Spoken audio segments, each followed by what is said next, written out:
to him since he left South Africa. I'm sure I will be able to speak to him at some point. But the problem, Sophie, is that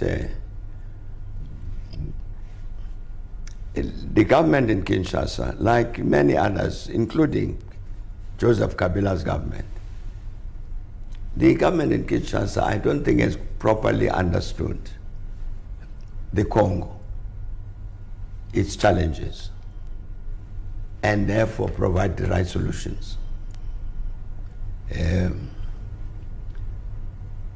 You know, when Patrice Lumumba led the liberation struggle for the liberation of the Congo, they had a view about this is the colonial Congo that we are inheriting from the Belgians. This is the new Congo that we want. And a very important element of that was to say we must unite the Congolese people. Mm-hmm.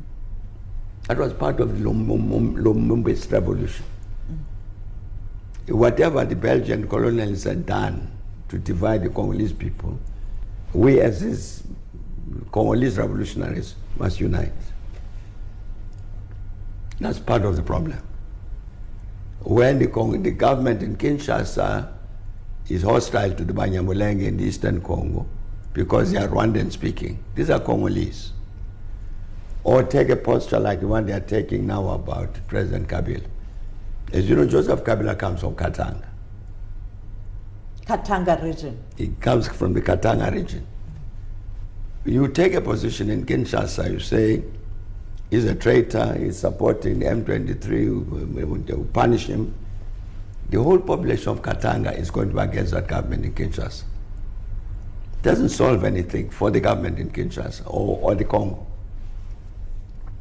Because I'm saying that the governments in Kinshasa, even the current government, has not understood what was very clearly understood by Patrice Lumumba and others, that the task of the unification of the Congo is very important.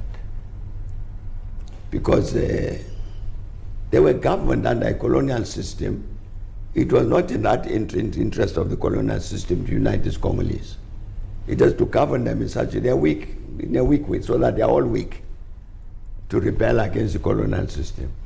If you continue that, you are just asking for trouble. Mr. President, now the DRC government is working with the Americans to try and resolve that conflict. Do you think a solution outside the continent will be a lasting one?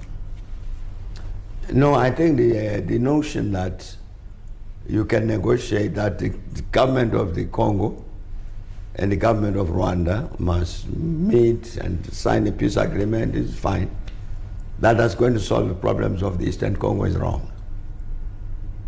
This has been tried before, and we keep saying to the people, to everybody, the problems of the Eastern Congo are domestic to the Congo. They don't originate from outside of the borders of the Congo.